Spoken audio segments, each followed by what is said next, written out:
Okay, this is a quick overview of the Sunnen Model SV3 vertical honing machine. We good? We'll walk around first and start off up front, I guess. Two position turntable, part sensing that we put on there. It doesn't really belong there, but just to create the circuit, they did have part sensing on here though. Clamping system for the parts. Once I fire up, we'll index, we'll clamp. I've got the tooling off up to the universal up there. That's the push rod right here for the feed. It's all standard Sunnen Hone feed unit. We'll look at the rest of the tooling I've got laying behind the machine. Work our way around to the coolant pump over here on the side. Coolant tank is in the back room. We're not going to walk back to see it. No, tank is back there. So we got the tank, we got the machine, we've got the pump set up here.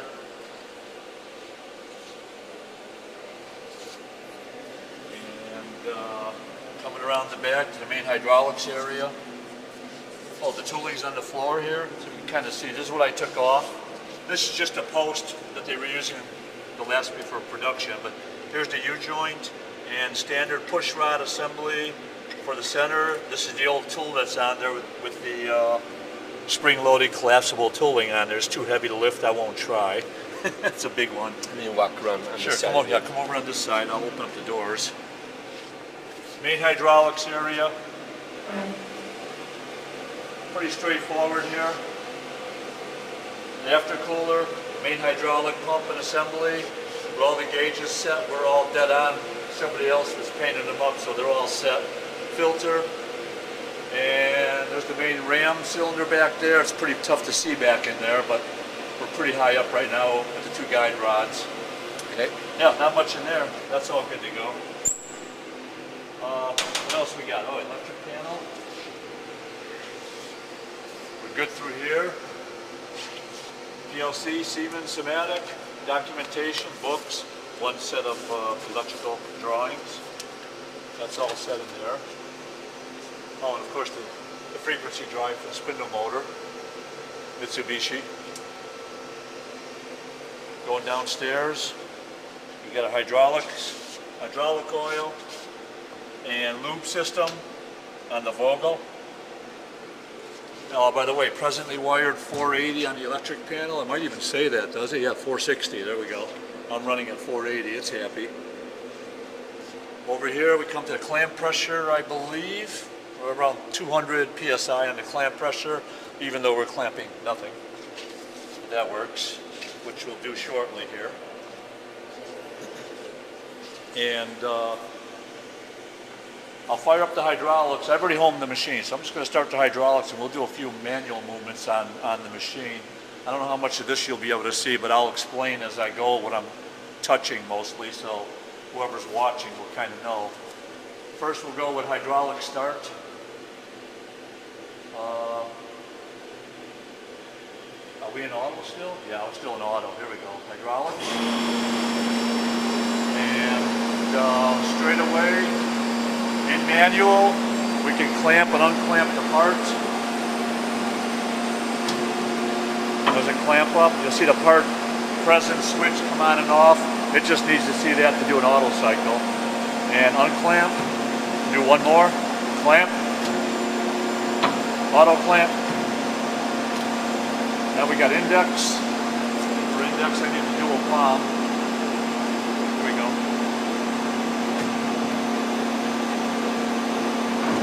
Oh, I screwed that up.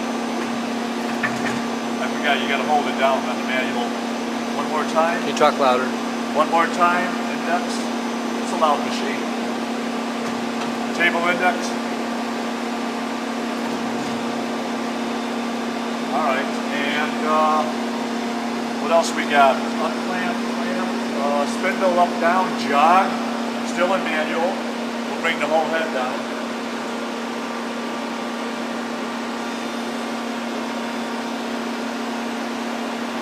That's just job mode. I'm going to take it all the way back up here and we'll run a cycle.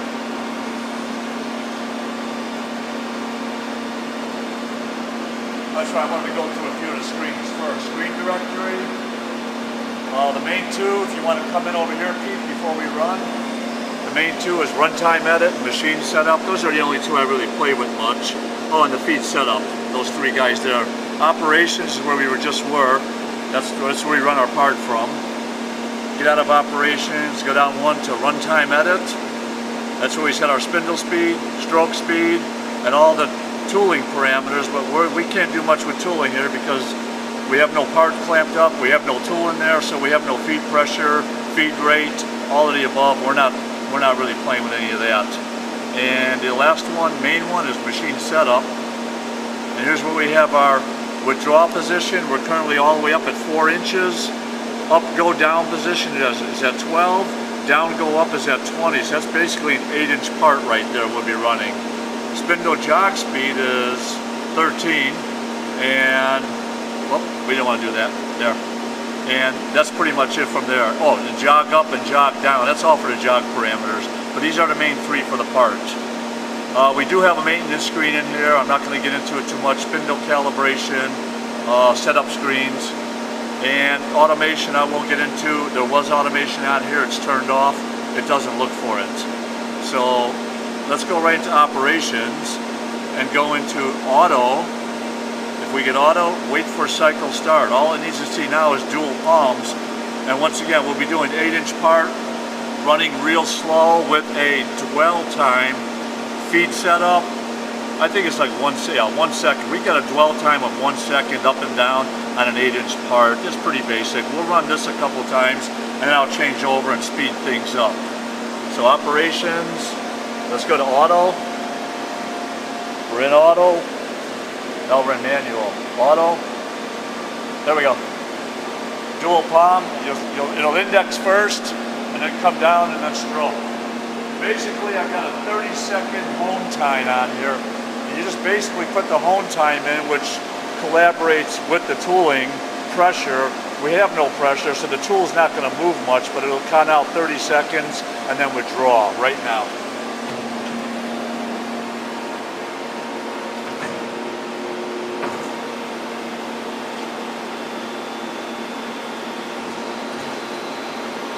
That's at a slow spindle speed of 150, and I think our stroke speed is like 10 inches per minute. It's way down slow. It's about an 8-inch part. This will go for 30 seconds. We'll do 2 of these, and then I'll ramp it up a little bit.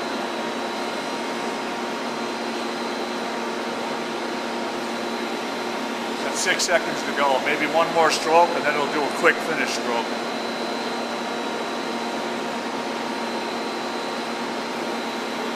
The finish stroke. Then we'll go in and do one more cycle straight away and then change it over. It's going to go all the way back up to the 4-inch mark up at the top, withdrawing. Stop, unclamp. Okay, one more real quick. We're still in auto.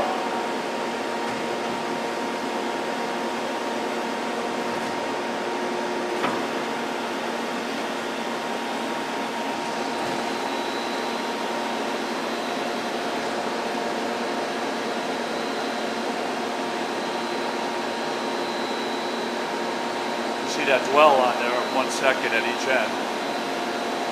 On this next part, we'll just take that off, let it do its thing.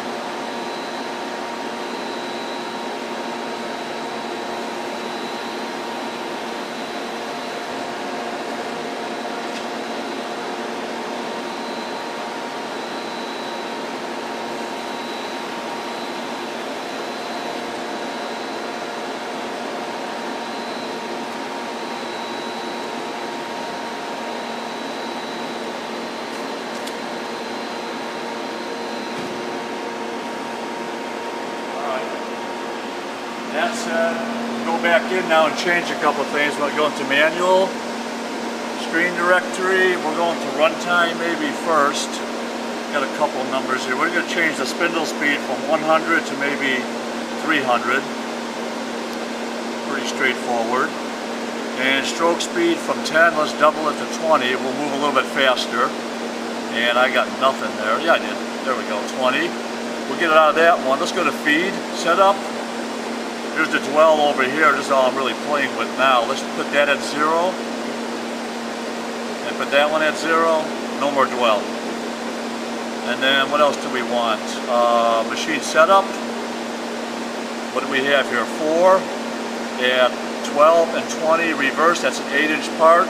We can make this a shorter part. Let's make this 16 inches, which means we'll go 16-20. 16-20, return all the way to 4 inches for what it's worth. That should take care of that. So we got a shorter part, faster feed, and a faster spindle speed. And no dwell. Let's try that out, see if it all works. And operations,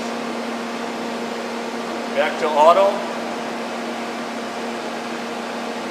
And let's run a couple of these and see how that goes.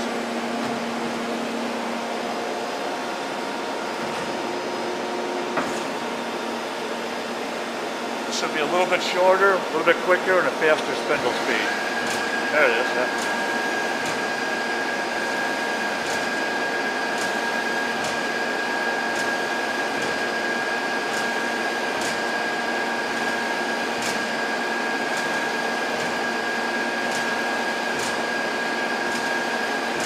30 seconds still. I haven't changed the time on the cycle yet.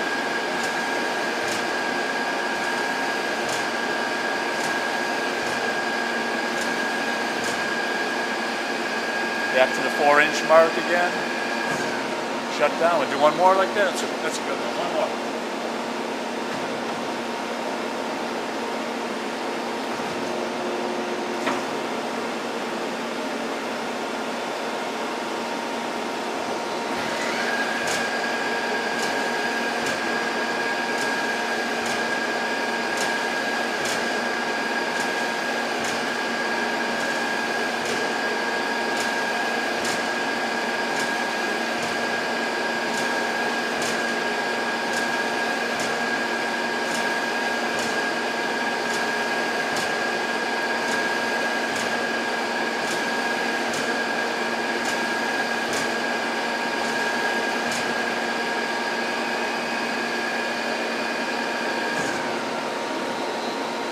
Back to manual.